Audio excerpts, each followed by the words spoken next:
To say that Jay Carty is an unusual communicator is a mild statement. Maybe a little nuts would be more accurate. Not a preacher, not a teacher, more a storyteller with a very important message. Where some deep preachers are too snoozy for the rank and file, and where some humorists don't have much to say, Jay's stuff is generally regarded as an unusual blending of humor and profound content. A former Oregon State basketball star and LA Laker, Jay has dedicated his life to helping people say yes to God. Now, we hope you enjoy Carty's contemporary classics. You're a whiteout storm in South Dakota, snowstorm, no frame of reference. You decide to walk to safety. What will you find about an hour later? Your own footprints, because everybody has one leg that's slightly shorter than the other, so that when you walk without a frame of reference, you will always walk in a circle. If you're swimming without a frame of reference, you will always swim in a circle, because one side is more dominant than the other. Always. You think you're going straight, and all of a sudden, there's your footstep. Pilots.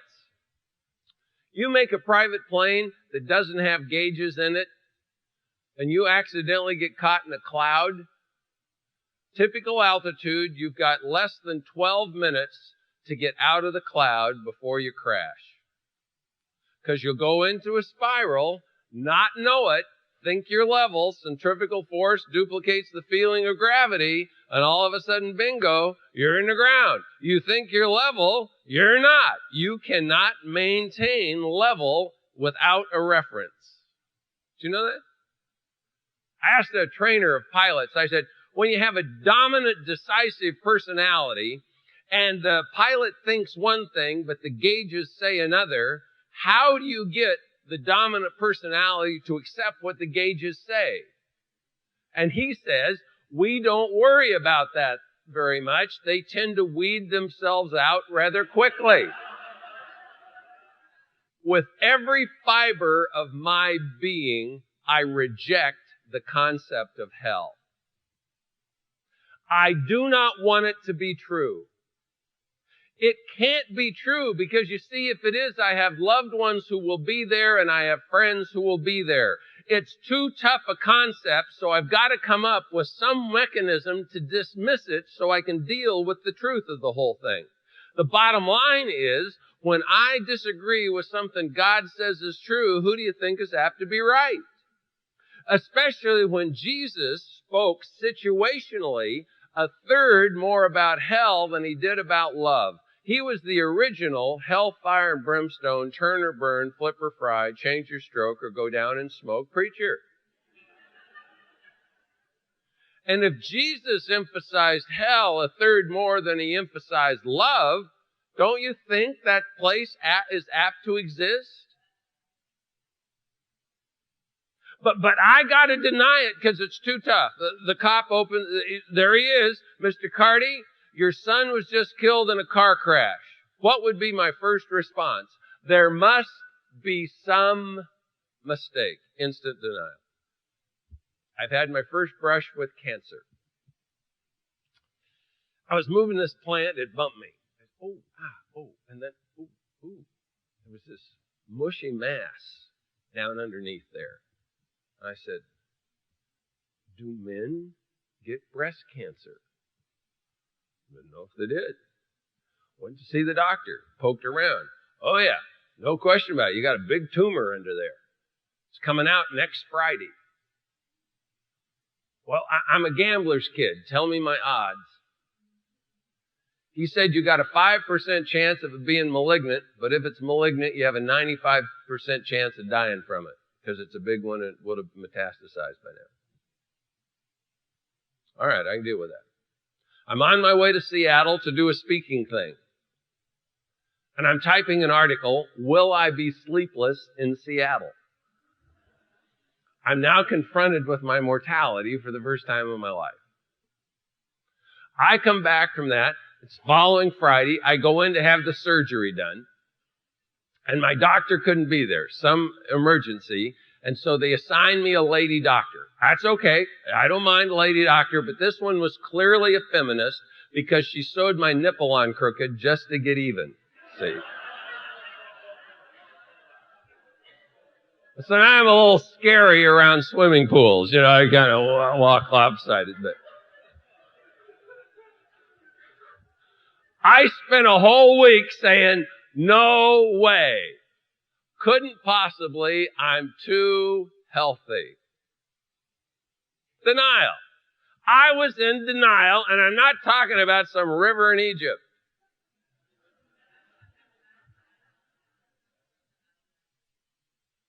See, you got to deny the tough stuff.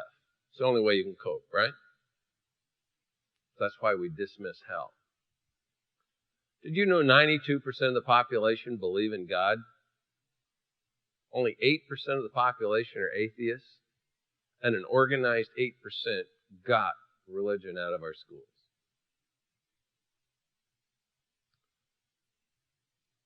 And 66%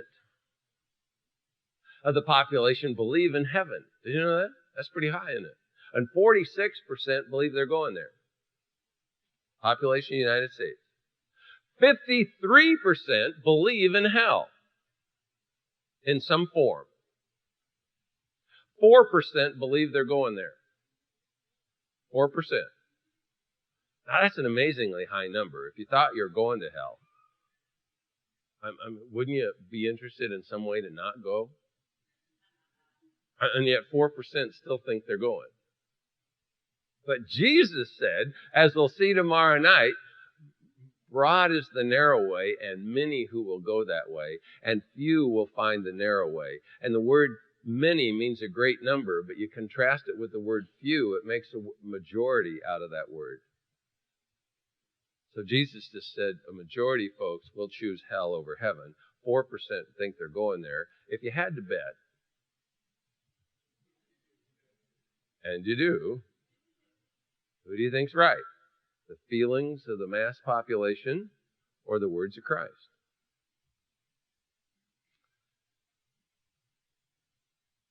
Between 17 and 28% of the population, depending on what country you're in Europe, believe in hell. Sweden is 17%, Netherlands is 28%. Every other country someplace in between. 53% of the United States still think there's a hell. In other words, Europe is a very dark place. And what you believe is going to dictate how you live.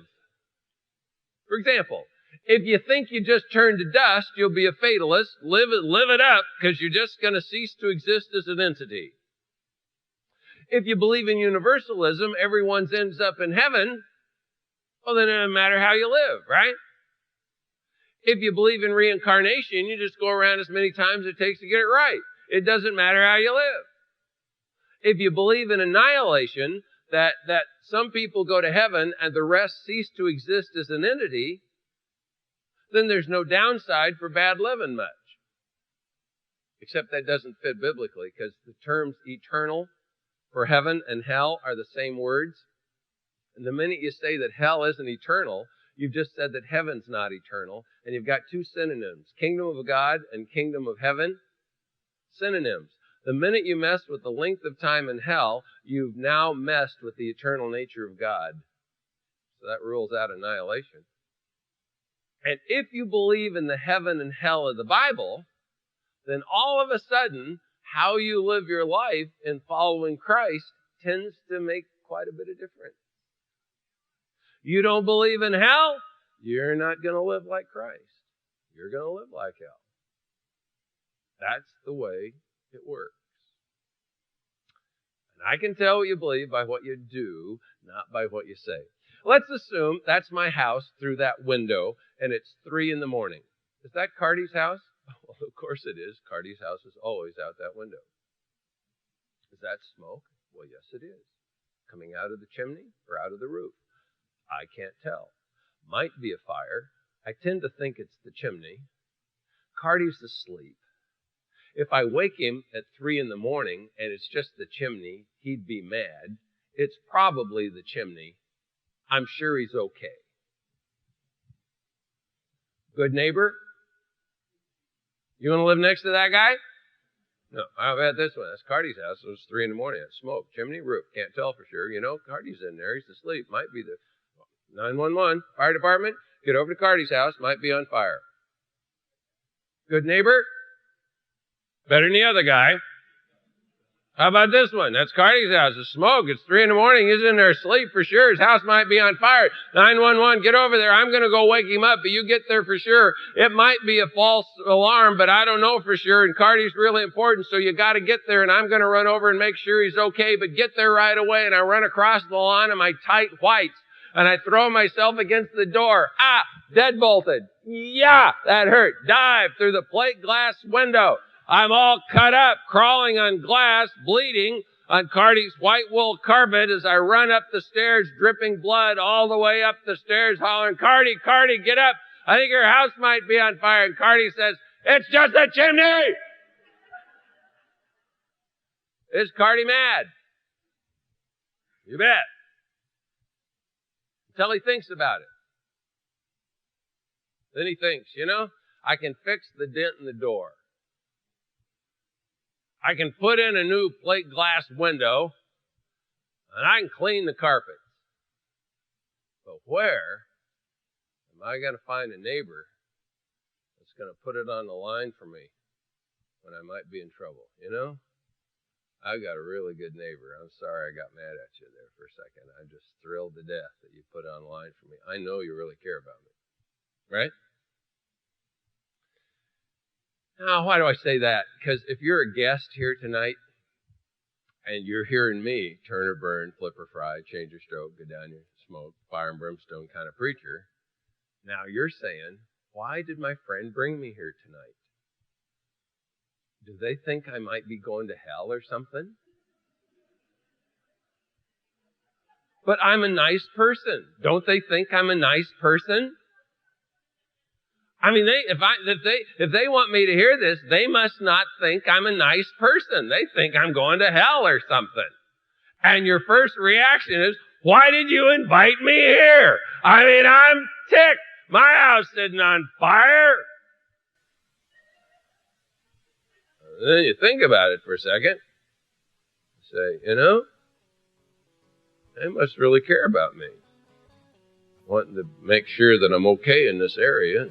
If I am, that's great. If I'm not, well, maybe I need to know. And they must really care because they must think they know me pretty well to be able to put the relationship in jeopardy like this. You've got a good friend there. You know how you can tell? Because they demonstrated how much they care. We hope that you enjoyed this week's installment of Carty's Contemporary Classics. We'll join Jay next week for a continuation of his laugh-inducing and thought-provoking insights.